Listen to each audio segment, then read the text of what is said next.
Το παρόν βίντεο παρουσιάζει το σύστημα καταμέτρησης ψηφοδελτίων στις εκλογές του Τεχνικού Επιμελητηρίου Ελλάδος. Η καταμέτρηση γίνεται από ειδική εφαρμογή που είναι στην επιφάνεια εργασίας και λέγεται καταμέτρηση ψηφοδελτίων. Όταν αυτή εκτελεστεί, ζητεί πάλι το username και password, το οποίο έχει στα χέρια του ο πρόεδρος της Εκπαιδευτικής Επιτροπής, ο οποίος είναι δικαστικός.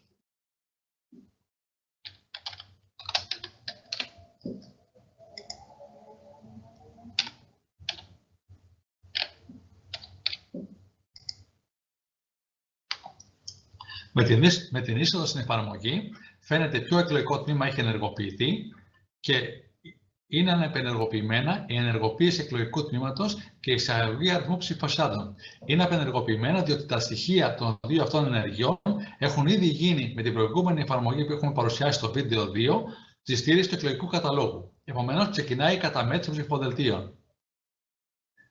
Η μόνη επιλογή που είναι τώρα διαθέσιμη και χρήσιμη είναι η εισαγωγή αριθμού φακέλων. Η σειρά των οργάνων είναι ορισμένη νομοθετικά, επομένως το σύστημα ακολουθεί την νομοθεσία και παρουσιάζει για καταμέτρηση ένα-ένα τα όργανα του Τεχνικού Επιμελητηρίου Ελλάδος με τη σειρά που προβλέπεται. Ζητείτε πάλι ο κωδικός επιβεβαίωσης.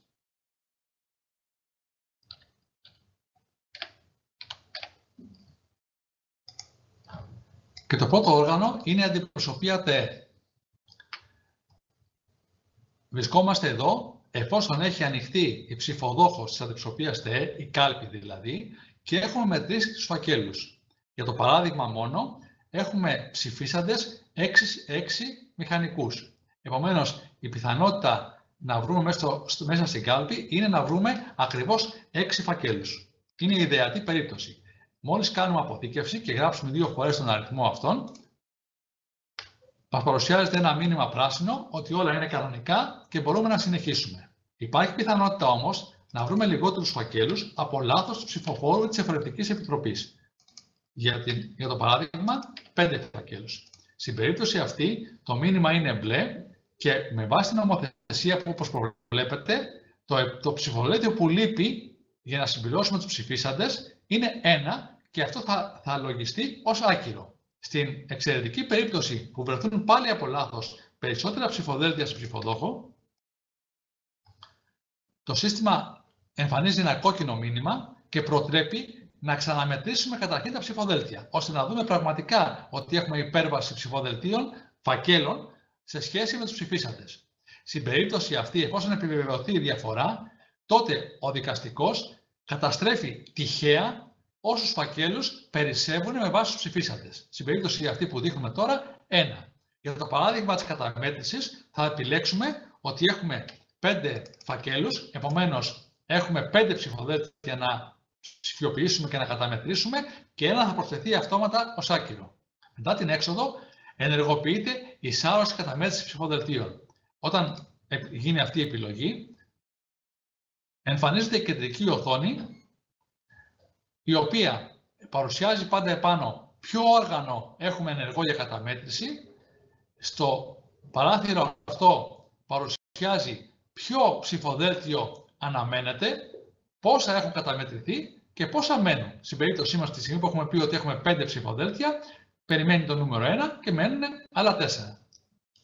Με τη σάρωση επόμενου ψηφοδελτίου, ξεκινάει η ψηφιοποίηση και ανοίγει ο driver του σκάνερ, ο οποίος βλέπουμε πάνω εδώ ότι έχει επιλέξει τα ψηφοδέλτια του ΤΕ της αντιπροσωπείας που έχουν μέγεθος 210x435. Τα ψηφοδέλτια του ΤΕ έχουν τη μορφή που βλέπετε. Στο επάνω μέρος φέρνουν ένα barcode, μέσα στο οποίο αναγνωρίζεται ποιο είναι το ψηφοδέλτιο. Έχουν σημεία για να σημειώσει ο πρόεδρος της Εκπαιδευτικής Επιτροπής αν είναι έγκυρο ή άκυρο και έχει 2 σημεία που γράφουμε αριθμούς, ένα με 3 ψηφία maximum και ένα με 2 ψηφία maximum. Εδώ γράφουμε στο πρώτο τον αύξοντα αριθμό του ψηφοδελτίου, δηλαδή όπως ανοίγουν ένα-ένα τα ψηφοδέλτια, παίρνουν έναν αύξοντα αριθμό και από κάτω αναγράφεται ο αριθμός σταυρών της κάθε όψης. Αυτή είναι μια πρώτη όψη ενός ψηφοδελτίου, τα ψηφοδέλτια της οποίας 10 από αυτά έχουν και δεύτερη όψη. Του συγκεκριμένου ψηφοδελτίου η δεύτερη όψη είναι η δεύτερη σελίδα όπου πάλι πάνω έχει barcode και έχει τον άξονα αριθμό που συμπίπτει με τον πρώτο spot της σελίδας και αριθμό σταυρών που είναι η σταυρή της δεύτερης σελίδας. Αντίστοιχα είναι και τα ψηφοδέλτια των υπολείπων οργάνων. Θα επανέλθουμε σε αυτά αργότερα. Επίσης, παρατηρούμε εδώ ότι ο σκάνερ είναι σεταρισμένος ώστε να παίρνει μακριά σελίδα με duplex mode, δηλαδή να σκανάρει ταυτόχρονα την μπροστινή και την πίσω μεριά. Τα ψηφοδέλτια τοποθετούνται με το πάνω τους μέρος προς τα κάτω και την καλή όψη τους προς τα πίσω, ώστε να μην τη βλέπουμε στο σκάνερ. Με την πίεση του σκανάρει το ψηφοδέλτιο. Καλό είναι στα μεγάλα ψηφοδέλτια της οποίας που είναι 43,5 πόντους μακριά κάποιος να βοηθάει την ευθυγράμμισή του και μετά το τέλος του σκαναρίσματος, αμέσως μετά, χωρίς να καθυστερούμε, πατάμε το close.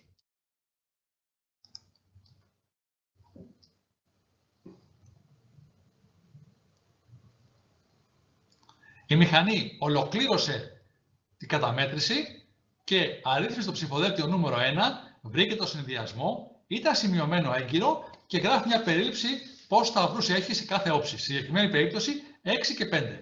Και σαρώνουμε το επόμενο ψηφοδέλτιο. Όπως έγινε φανερό, ένα ψηφοδέλτιο το οποίο έχει σημειωθεί σωστά, δηλαδή έχει σωστό άξονα αριθμό, σωστό αριθμό σταυρών, ολοκληρώνεται η καταμέτρησή του χωρίς κανένα πρόβλημα.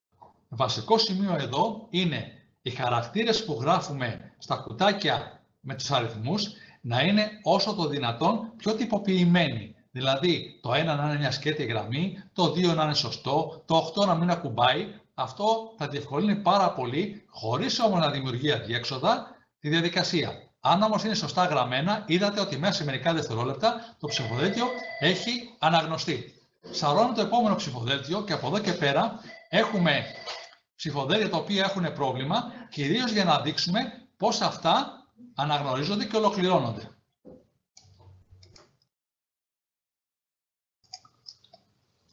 Στο ψηφοδέλτιο νούμερο 2 έχουμε επίτηδες δημιουργήσει ένα λάθος ώστε να δούμε πώς αυτά αντιμετωπίζονται κατά τη διάρκεια της ψηφοφορίας. Σαρώνω λοιπόν το ψηφοδέλτιο νούμερο 2. Με την ίδια διαδικασία ανοίγει ο σκάνερ, το ψηφιοποιούμε, κάποιος πάντα βοηθάει να πηγαίνει ίσια. Πατάμε το close, το οποίο πάντα πρέπει να το θυμόμαστε στα ψηφοδέλτια της ψηφοφορίας και εδώ αμέσως μας έβγαλε ένα μήνυμα και μία οθόνη που λέει κάποια πράγματα. Τι λέει βασικά? Ότι στην πρώτη σελίδα θέλει μια επιβεβαίωση τιμών. Λέει ότι ο αριθμός σταυρών που αναγράφεται, δηλαδή ο αριθμός που γράφει επάνω εδώ πόσους σταυρούς έχει σε κάθε πλευρά, με τον αριθμό σταυρών που βρήκε το σύστημα ψηφιοποίησης διαφέρουν. Και πραγματικά στο συγκεκριμένο ψηφοδέλτιο έχουμε γράψει κατά λάθος 5, ενώ η πραγματική σταυρή είναι 6. Εδώ μπορεί να φτάσει κάποιος με πάρα πολλούς τρόπους. Το συνηθισμένο είναι ότι κάποιος έκανε λάθος στο μέτρημα των σταυρών, όπως με το μάτι μπορεί να ξεγελαστεί. Η άλλη περίπτωση είναι να έχει πραγματικά κάποιο σκουπίδι κάπου κάτι που να το εκλάβει ο σταυρό.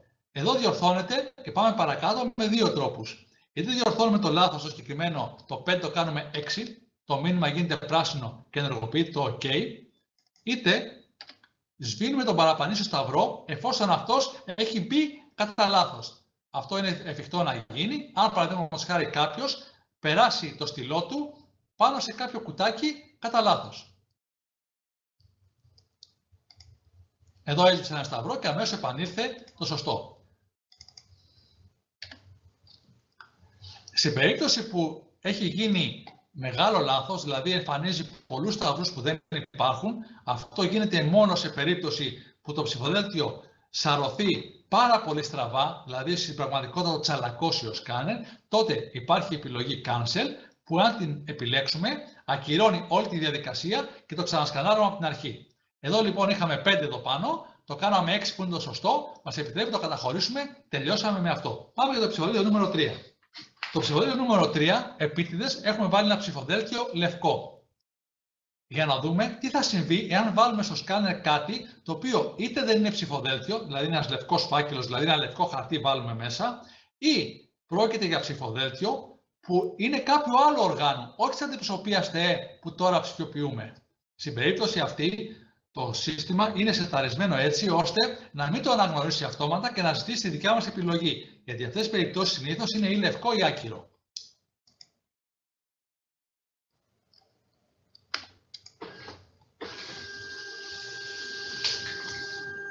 Θυμόμαστε πάντα στην αντιπροσωπεία να πατάμε το close και αμέσως μας εμφάνισε ότι το ψηφοδέλτιο αυτό δεν μπορεί να το αναγνωρίσει η μηχανή. Στην πραγματικότητα βάλαμε ένα λευκό χαρτί.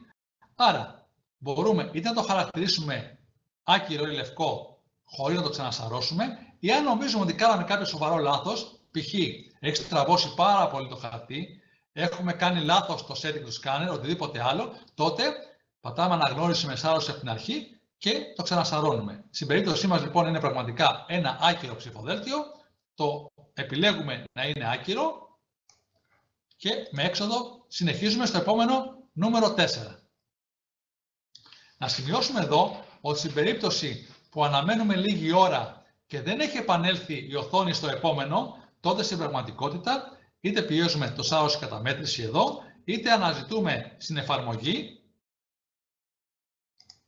την οθόνη που μας έχει ανοίξει στο background. Σαρώνουμε τώρα το ψηφοδέλτιο νούμερο 4.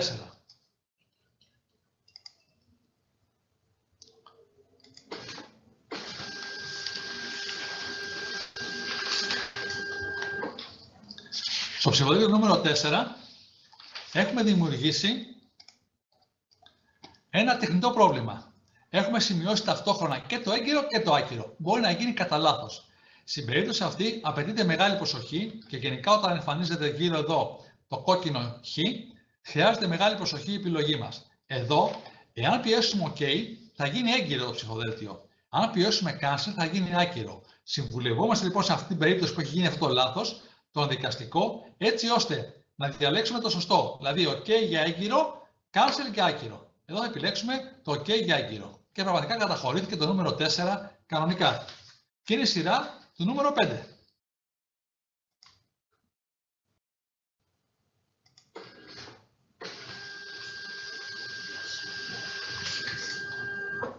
Πάλι το close στην αντιπροσωπεία. Εδώ δημιουργήσαμε ένα άλλο τεχνητό λάθος. Έχουμε βάλει ένα ψηφοδέλτιο που γράφει επάνω 6 ή αναγνωρίστηκε ως 6, ενώ το σύστημα περιμένει το νούμερο 5.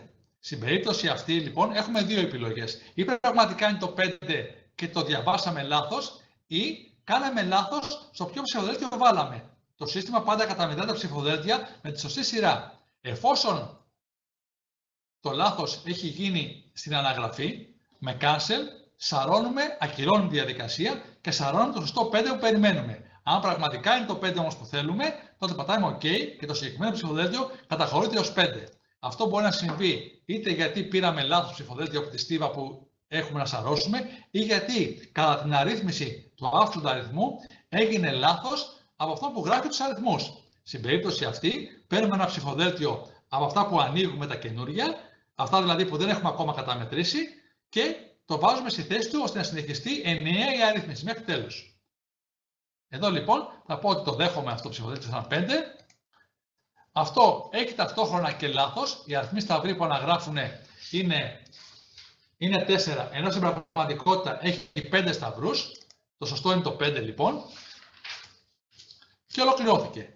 Επειδή είχαμε πει λοιπόν ότι έχουμε 5 ψηφοδέλτια να σκανάρουμε, τότε αμέσως η εφαρμογή έφτασε στο τέρμα της και μας λέει αν υπάρχει άλλο ψηφοδέλτιο για σάρωση. Και εδώ βέβαια πρέπει να πούμε ότι συμφωνούμε. Μόλις πούμε ότι συμφωνούμε, αυτόματα ενεργοποιείται το κουμπί που λέει κλείσιμο ψηφοδόχου. Στην περίπτωση αυτή λοιπόν είναι έτοιμη σειρά για να κλείσουμε το όργανο αυτό, ώστε να πάμε στο επόμενο. Μας ενημερώνει εδώ αν θέλουμε να τυπώσουμε για έλεγχο τις σελίδες. Αυτό είναι θέμα επιλογής σας, αν θέλετε να το κάνετε ή όχι. Υπάρχει εδώ μια διαδικασία χειροκίνητης εκτύπωσης αποτελεσμάτων περιληπτικών για να κάνουμε έναν έλεγχο εφόσον απαιτηθεί αυτό. Συνήθως δεν απαιτείται. Και πάμε για το κλείσιμο ψηφοδόχου. Εδώ λοιπόν έχω 4 έγκυρα, ένα άκυρο που ήταν, θυμάστε, ένα λευκό χαρτί που ψηφιοποιήθηκε, και επειδή έχω 6 ψηφίσαντες, πρέπει να προσθέσω μαθηματικά πια μέσα στο σύστημα ένα άκυρο. Αν το προσθέσω αυτό, τότε προστίθεται ένα άκυρο ακόμα και έχω 4 και 2, 6 με 6 ψηφίσαντες. Άρα είναι έτοιμο για να κλείσω το ψηφοδόχο. Πάλι μας λέει προσοχή. Το προσοχή εμφανίζεται όταν δεν είναι αναστρέψιμα τα αποτελέσματα. Όταν κλείσουμε την ψηφοδόχο, τα δεδομένα είναι οριστικά και επομένως πρέπει να είμαστε προσεκτικοί ώστε να πάμε στην επόμενη κάλπη. Σημειώνω ότι για κάθε περίπτωση θα υπάρχει help desk που λειτουργεί στο Εθνικό Επιμελητήριο Ελλάδας. Υπάρχει δυνατότητα επικοινωνίας με αυτό. Θα σας γνωρίσω τα τηλέφωνα το πρωί που θα μιλήσουμε μαζί σας, έτσι ώστε αν χρειαστείτε βοήθεια να επιλύσουμε κάποιο πρόβλημα. Εδώ λοιπόν θα επιλέξω να κλείσω το ψηφοδόχο. Αμέσως μετά εμφανίζεται μία αναφορά μία σελίδας η οποία τυπώνει περιληπτικά, την τυπώνουμε και τη δίνουμε για να σταλεί με φαξ στο επιμελητήριο και αμέσως περιμένει την εισαγωγή πάλι φακέλων. Ποιων φακέλων? Του επόμενου τμήματος, της επόμενης κάλπης. Πριν λοιπόν προχωρήσουμε όμως στο επόμενο όργανο, καλό είναι να πάμε σε εκτυπώσεις και να επιλέξουμε να τυπώσουμε τις εκτυπώσεις. Τυπώνουμε εδώ λοιπόν, διαλέγουμε το όργανο που θέλουμε να τυπώσουμε και τυπώνουμε το πρακτικό διαλογής ψήφων και τον οδικό πίνακα διαλογής ταγών προτίμησης. Είναι ένα report το οποίο εμφανίζει περίληψη τα αποτελέσματα όλα και αναλυτικά για κάθε υποψήφιο, ολογράφος και αριθμητικός, πόσους σταυρούς έχει πάρει. Πριν πάμε στο επόμενο όργανο, λοιπόν, πρέπει να τυπώσουμε το πρακτικό διαλογής ψήφων και τον οδικό πίνακα διαλογής σταυρών προτίμησης. Τα τυπώνουμε 2 φορές και τα μονογράφουν ανασελίδα και στο τέλος υπογράφουν τα μέλη της Εφορευτικής Επιτροπής. Καλό είναι να γίνεται αυτό σταδιακά, έτσι ώστε να μην μας βιαστούν πάρα πολλές εκτυπώσεις το βράδυ, όταν με το καλό θα έχουμε τελειώσει. Το επόμενο όργανο, με βάση τον νόμο, είναι η Επιστημονική Επιτροπή Ειδικότητας Πολιτικών Μηχανικών. Έχουν ψηφίσει 4, επομένως ας θεωρήσουμε ότι έχουμε 4, την κλασική περίπτωση, αποθήκευση και θα σκανάρουμε 4 ψηφοδέλτια. Σημειώνουμε τώρα ότι μετά την αντιπροσωπεία που είναι τα μεγάλα ψηφοδέλτια, όλα τα υπόλοιπα είναι μικρότερα. Για να γίνει αυτό, πρέπει να επιλέξουμε στο σκάνερ ότι έχουμε πια μικρά ψηφοδέλτια. Αυτό γίνεται κάνοντας minimize την εφαρμογή και εκτελώντας ένα αρχείο που λέει μικρά και είναι στο desktop. Το εκτελούμε με διπλό κλικ και επιστρέφουμε στην εφαρμογή μας. Έχουμε λοιπόν 4 ψηφοδέλτια, περιμένουμε το νούμερο 1. Τα βάζουμε πάλι με την όψη προς τα κάτω και προς τα πίσω, ώστε να μην βλέπουμε τα ψηφοδέλτια. Και πατάμε σάρωση. Σημειώστε εδώ ότι μετά την εκτέλεση του μικρού, όταν εκτελέσει το μικρό προγραμματάκι που είναι στο desktop, που λέει μικρά, έγινε setting ο σκάνερ ώστε να έχει μικρά ψηφοδέλτια. Και σαρώνουμε το πρώτο ψηφοδέλτιο. Δεν απαιτείται close. Και μόλις πατήσουμε το σάρωση και τελείωσε, έχει αναγνωρίσει το ψηφοδέλτιο και τους σταυρούς. Και πάμε στο επόμενο.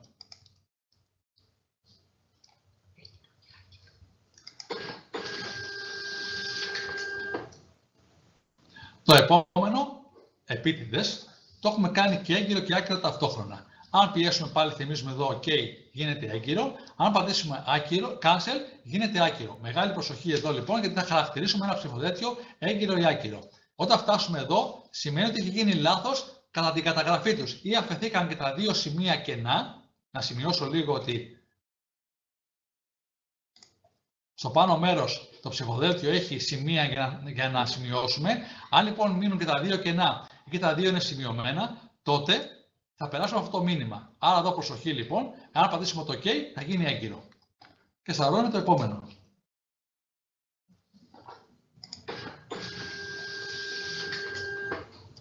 Είναι μια χαρά, αναγνωρίστηκε και πήγε και ολοκληρώθηκε. Πατάμε και το επόμενο. Ολοκληρώθηκε και έβγαλε εδώ, όπως βλέπουμε στο πλάι, ένα μήνυμα που λέει δεν υπάρχει άλλο ψηφοδέλτιο για σάρωση. Συμφωνείτε? Προφανώς τώρα είχαμε 4 ψηφίσαντες πολιτικούς μηχανικούς, 4 ψηφοδέλτια. Λέμε ναι, κλείνουμε την ψηφοδόχο, μας θυμίζει αν έχουμε τυπώσει, συνεχίζουμε και 4 στα 4 κλείνουμε την ψηφοδόχο. Πάλι θυμίζω, στις εκτυπώσεις τυπώνουμε πια το επόμενο όργανο που είναι η πολιτική μηχανική, το πρακτικό διαλογής ψήφων και τον ειδικό πίνακα διαλογής ταγών προτίμησης και πάμε στο επόμενο όργανο που είναι οι αρχιτέκτονες. Με αυτόν τον τρόπο, σταδιακά, μία-μία ψηφοδόχο την ολοκληρώνουμε μέχρι που στο τέλος έχουμε ολοκληρώσει και τις 13 ψηφοδόχους που έχουμε στα χέρια μας, τα 13 όργανα του ΤΕΕ. Σημειώνω ότι κάθε φορά που κλείνουμε ένα όργανο, τα δεδομένα είναι πια οριστικά, είναι read-only στον υπολογιστή, δεν μπορούν να αλλάξουν και τα δεδομένα αυτά έχουν μεταφερθεί και στο κεντρικό σύστημα του ΤΕΕ. Ευχαριστούμε πολύ για την προσπάθεια και εύχομαι όλα να πάνε όπως και τις άλλες φορές του επιμελητηρίου. Είναι η τέταρτη φορά που εφαρμόζεται αυτό το σύστημα με πολύ μεγάλη επιτυχία και έχουμε έγκαιρα και έγκυρα αποτελέσματα πάρα πολύ γρήγορα σε σχέση με τη χειροκίνητη διαδικασία που παραδοσιακά πριν από 15 χρόνια χρησιμοποιούσε το επιμελητήριο. Σας ευχαριστούμε και πάλι πολύ.